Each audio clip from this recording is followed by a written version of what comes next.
فرش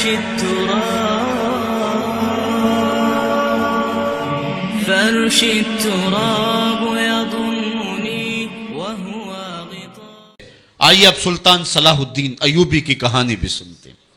یہ اسلام کا مجاہد اعظم، یہ حلال اور صلیب کی جنگوں کا ہیرو، اور جس پہ امت اسلامیہ کو آج بھی ناز ہے، اور آج صدیاں گزرنے کے بعد یہ سینوں میں دل کی طرح دھڑکتا ہے.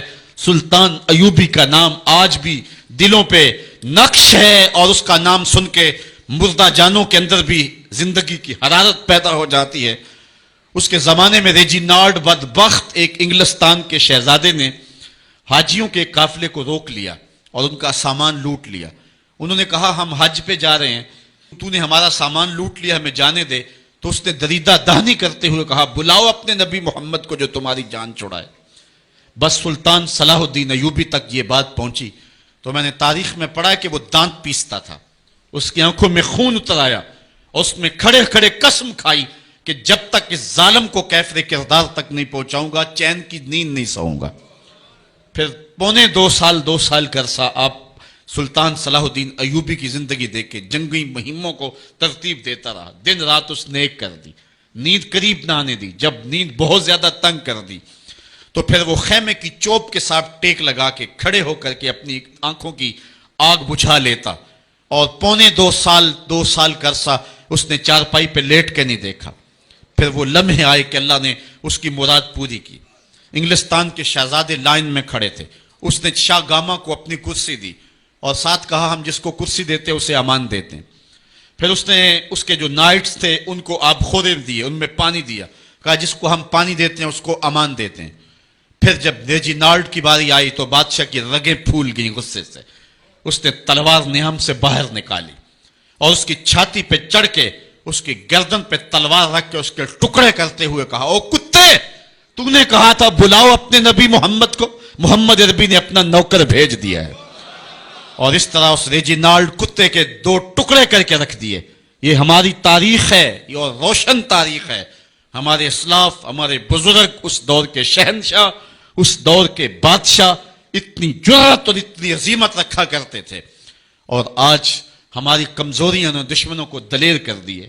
کبھی ایسا بھی اندھیر آیا تھا کہ سر عام یوں توہین اور تنقیص ہوتی ہو پیغمبر حسن اور پیغمبر جمال کی، اور پھر 1 ارب 40 کروڑ انسان دنیا کے اوپر بستے ہوں. یہ بھی زمانے نے دن دیکھنے تھے. تو امت مسلمہ کی موت واقعہ ہو جائے اگر حضور علیہ السلام کی توہین باقی رہتی ہے. اس لیے امت کو پوری قوت کے ساتھ کھڑا ہونا ہے اور اپنے نبی علیہ السلام کی توہین کا بدلہ لینا ہے. اور یہ ممکن نہیں ہے جب تک جو ہے وہ ہم پوری دنیا کے اوپر غالب نہ ہوں. اللہ تعالیٰ امت کو وہ دن نصیب فرمائے کہ امت کا غلبہ اللہ تعالیٰ نصیب فرمائے. اس وقت ہمارا المیہ یہ ہے کہ ہمارے پاس عالم لیڈر کوئی نہیں ہے. عوام کے جذبے یقیناً دیکھنے کے. سیریا کے بچوں کو میں نے دیکھا کہ وہ چھوٹے چھوٹے بچے، انہوں نے ہاتھوں میں کتبہ پکڑا ہوا ہے، اور میں اس منظر کو دیکھ کر کے کتنی دیر تک سکتے میں رہا. اس کے اوپر لکھا ہوا تھا اقتلونا ولا تسبوا لنبینا، ہمارے ٹکڑے کر دو لیکن ہمارے نبی کو گالی نہ دو.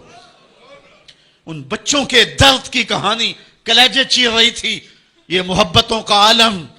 وہ اقبال نے کہا تھا چمن میں رخت گل شبنم سے تر ہے، چمن میں رخت گل شبنم سے تر ہے، سمن ہے سبزہ ہے باد سحر ہے، مگر ہنگامہ ہو سکتا نہیں گرم، یہاں کا لالا بے سوز جگر ہے.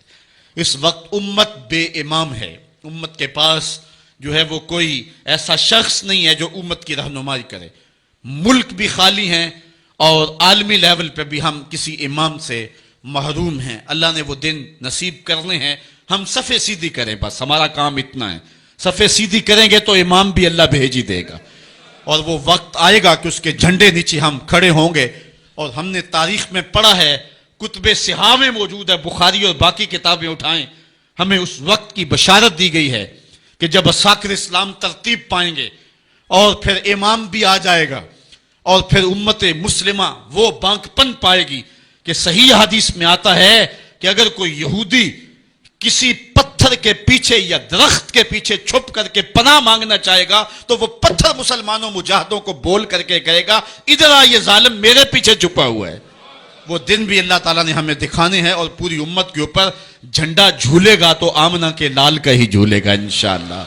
آ ملیں گے سینہ چاکانے چمن سے سینہ چاک، بزم گل کی ہم نفس باد صبا ہو جائے گی، شبنم افشانی پیدا کرے گی میری سوز و ساز، اس چمن کی ہر کلی درداش نہ ہو جائے گی، آسمان سحر کے نور سے ہوگا آئینہ پوش، ظلمت رات کی سیماب پا ہو جائے گی، شب گریزاں ہوگی آخر جلوہ خورشید سے، یہ چمن معمور ہوگا نغمہ توحید سے۔ وہ وقت انشاءاللہ آنے والا ہے، بس ہمارا کام صفیں سیدھی کرنی ہے اور صفوں کو ترتیب دینا ہے، اپنے جذبوں کو مرنے نہیں دینا ہے، اور یہ جذبے اپنی نسلوں میں بھی منتقل کرنے ہیں، اور اپنی نسلوں کو بٹھا کر کے حضور کی عظمت کی کہانی پڑھا کے جانا ہے۔ میں نے سیریا کے ان بچوں کو دیکھا تو میں اپنے بچوں کو بٹھا لیا، میں نے کہا بیٹے پوری دنیا کے اوپر حضور کی ناموس پہ حملہ ہے، بتاؤ ہم کیا کریں گے؟ تو میرا 5 سال کا بچہ ہے، مجھے حمزہ کہنے لگا کہ ابو یہ جو تلوار آپ نے لٹکا کے رکھی ہے بیٹھک میں، اس کے میں پیچ خود کھول سکتا ہوں، اور یہ میرے ہاتھ میں دے، ان ظالموں کو میں کاٹوں گا۔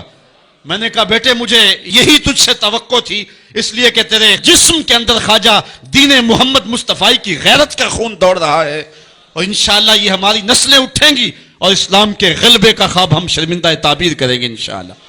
تو اپنے بچوں کو بٹھائیں اور ان کو بتائیں، اور ان کو حب رسول کے جام پلائیں، اور ان کے اندر محبت رسول انڈھیل دیں، اور ان کے سینے کے اندر یہ حرارت پیدا کر دیں، اور وہ امت کے لیے اور نام محمد کے لیے ہر قربانی دینے کے لیے آمادہ ہو جائیں۔ انشاءاللہ وہ وقت دور نہیں ہے جب پوری دنیا کے اوپر اسلام کا جھنڈا جھولتا ہوا نظر آئے گا۔ ہم نے اپنے جذبوں کو بہر صورت بیدار رکھنا ہے، اور اگر انہوں نے توہین کی زبان کھولی ہے تو کروڑوں انسان حضور کی مدح میں زبانیں کھول لیں، صبح و شام وظیفہ درود و سلام کا لبوں پہ جاری کر لیں، اور حضور کے نام کا جھنڈا اٹھائیں۔ یہ گلیوں میں، یہ چوکوں میں، یہ بازاروں میں یہ احتجاج، یہ تو ایک معمولی کیفیت ہے، ہم تو اس سے آگے بھی اگر ہم بے بس ہیں، کر کچھ نہیں سکتے۔ سچی بات ہے، ہمارے اندر جو جذبوں کی کائنات ہے ان کو کچا چبا جائیں، کہ جنہوں نے میرے آقا حضور نبی رحمت کی توہین اور تنقیص کی ہے، اس لیے جو ہم سے بن پڑا، جو ہم سے ہو سکا، ہم نے وہ ضرور کرنا ہے۔ وہ کیا کہا تھا سودا نے کہ مجنو لیلا سے بازی نہ لے سکا پر سر تو دے سکا، کس منہ سے کرتے ہو دعویٰ عشق سودا، تم سے تو یہ بھی نہ ہو سکا۔ ہم نے دیکھنا ہے کہ ہم کیا کرتے ہیں، اس حوالے سے ہمارے جذبات کیا ہیں۔ مجھے یاد آئی آج عمارہ، سارا دن آج عمارہ کی کہانیاں میرے ذہن میں گردش کرتی رہی۔ عمارہ غزوہ احد کی نامور مجاہدہ ہیں کہ جب بھگدڑ مچی اور کچھ تو خون ہونے لگا اور عجیب کیفیت بن گئی، تو اس وقت حضرت عمارہ خاتون ہیں جو اس جنگ میں ساتھ آئی تھی۔ کس کام کے لیے آئی تھی؟ کہ کوئی زخمیوں کی مرہم پٹی کروں گی، لیکن جب دیکھا کہ حضور تنہا ہے اور تیروں کی برسات ہو رہی ہے، عمارہ تلوار لے کے میدان میں آ گئی، اور حضور نبی رحمت نے فرمایا کہ میں جدھر دیکھتا تھا مجھے عمارہ ہی نظر آتی تھی۔ اگر ادھر سے حملہ ہوتا آگے عمارہ کھڑی ہوتی، اگر ادھر سے حملہ ہوتا تو عمارہ کھڑی ہوتی۔ میں کہتا ہوں عمارہ تیرے نام پہ میری نسلیں قربان، جس نے محمد عربی کی آبرو کا پہرا دیا۔ اللہ اکبر۔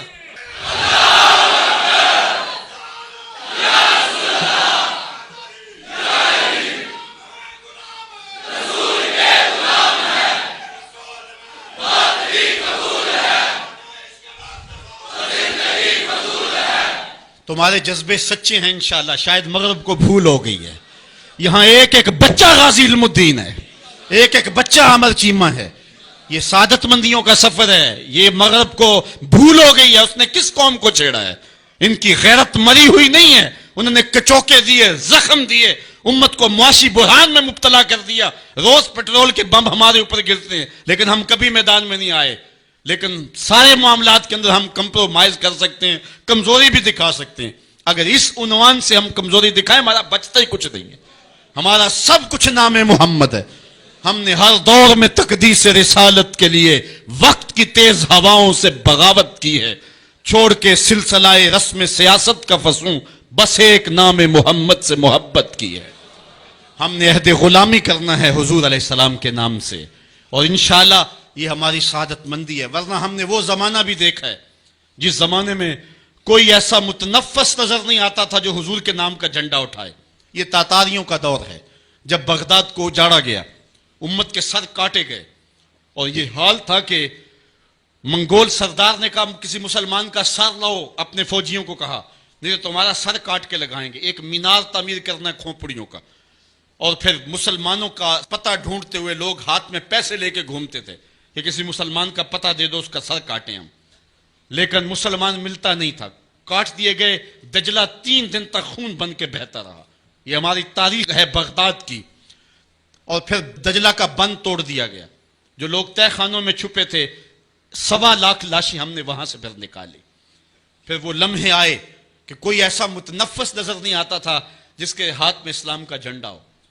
ایک منگول سردار عیسائی ہو گیا, اس نے ایک عیسائی پادری کو بلایا اور کہا کہ اپنے مذہب کی تبلیغ کر تاکہ کچھ لوگ اور بھی ہمارے ہم نوا ہو جائیں.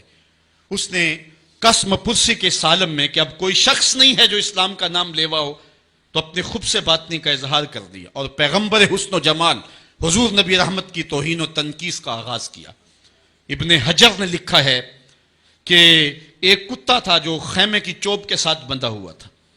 جب اس نے توہین کا آغاز کیا تو اس نے بھونکنا شروع کر دیا. لوگوں نے کہا کہ یہ کتا تیری اس توہین کی وجہ سے بھونک رہا ہے. اس نے کہا نہیں ایسی کوئی بات نہیں, یہ کتا نسلی کتا ہے. واقعی وہ نسلی تھا, اور میرا ہاتھ کا اشارہ پا کے غیرت میں آ گیا ہے, کوئی ایسی بات نہیں ہے. اس نے پھر توہین کا آغاز کر دیا. تو ابن حجر نے لکھا ہے کہ اس کتے نے زنجیر تڑوا کر کے اس پادری کے گلے میں جا کے دانت گاڑ دیے اور چھوڑا تب جب اس کو واصل جہنم کر دیا. اس منظر کو دیکھ کے 70,000 اس فوج کے سپاہی اسلام کے دامن میں آ گئے. اقبال نے اسی موقع پہ کہا تھا تو نہ مٹ جائے گا ایران کے مٹ جانے سے, نشائے میں کو غرض نہیں پیمانے سے, ہے ایاں یورش تاتار کے افسانے سے, پاسباں کعبے کو مل گئے صنم خانے سے. اللہ اپنے نبی کی آبرو کی یوں بھی حفاظت کرنا جانتا ہے. کون جانتا تھا کہ عامر چیمہ یہ کام سر انجام دے گا؟ وہ تو ٹیکسٹائل کی ڈگری لینے گیا تھا لیکن غلامی رسول کی سند لے کے پلٹا. میں نے غازی کے جنازے میں شرکت کی ہے. آپ نیٹ پہ جائیں اور وہاں اس کے جنازے کی تصویر دیکھیں, یا کہیں تصویر آپ کو میسر ہو. جنازہ لوگوں کی انگلیوں پہ ہے, بھاری تابوت اور اس کے اندر اس کا جسد اطہر, لیکن ہاتھوں پہ نہیں ہے, آپ کو انگلیوں کے پوروں پہ نظر آئے گا. اور ایسے مناظر بھی دیکھنے والوں نے دیکھے کہ رش کی وجہ سے لوگ نیچے سے ہٹ بھی جاتے اور وہ پھر بھی ہواؤں میں تیرتا رہتا. آپ جا کے دیکھ لیں, میں کوئی ہوا میں بات نہیں کر رہا, بالکل انگلیوں کے پورے پہ میں خود شامل تھا. اور میری سمجھ میں اس وقت بات نہیں آتی تھی کہ یہ کیا ماجرا ہے, اتنا بھاری صندوق اور انگلیوں کے پوروں پہ. پھر ایک دن میں حضرت سعد بن معاذ کی کہانیاں پڑھ رہا تھا کہ ان کا جنازہ بڑا ہلکا تھا. تو پوچھا گیا تو فرمایا کہ سعد کے جنازے کو صرف انسان ہی جو ہے وہ کندھا نہیں دے رہے, فرشتے بھی کندھا دے رہے ہیں. غازی کا جنازہ ایسے ہوا میں تیرتا تھا جس طرح پانی پہ کشتی تیرتی ہے. میں نے خود غازی کی قبر کی پائنتی پہ ایک سید زادے کو روتے دیکھا, اور وہ کیا رہا تھا, ربا میں تینوں یہ نہیں کہندا مینوں عامر چیمہ بنا دے, میں کہنا دے قدمہ دی مٹی ہی بنا دے. یہ سعادت مندی کی موت ہے, یہ خوش نصیب لوگوں کی زندگی ہے, اور مسلمان اس کو اعزاز سمجھتا ہے. اس پورے حال میں کوئی ایک شخص بھی نہیں ہوگا کہ جس کے دل میں یہ آرزو نہ ہو کہ میں حضور کے نام پہ قربان ہو جاؤں. ایک ایک شخص کے سینے کے اندر, میں سمجھتا ہوں میرا ہی سینہ ہے, لیکن نہیں, ہر شخص کا سینہ یہی ہے, اور ہر شخص کے اندر کے جذبات یہ ہیں, یار یہ دھڑاکے ہے زندگی میں حضور کے بغیر, سب کچھ حضور ہی ہیں, اور ہماری زندگی کا سب سے قیمتی اثاثہ حضور کی ذات ستودہ صفات ہے. آپ کو جمعۃ المبارک کو جو کال دی گئی اس میں بھرپور شامل ہوں, جہاں جہاں سے آئے ہیں وہاں جو جلوس ہو بھرپور شامل ہوں, لوگوں کو ترغیب دیں, اور اس کو جو ہے وہ بہت بڑے سائز کے اندر جلوسوں کو منعقد کرے تاکہ مغرب کو پیغام جائے کہ یہ تھکے ہوئے, ماندے ہوئے, ہارے ہوئے, یہ جو ہے وہ معاشی بحرانوں کے پسے ہوئے لوگ جب بھی اپنے من کا سودا کرتے ہیں تو بازار مصطفیٰ میں ہی کرتے ہیں.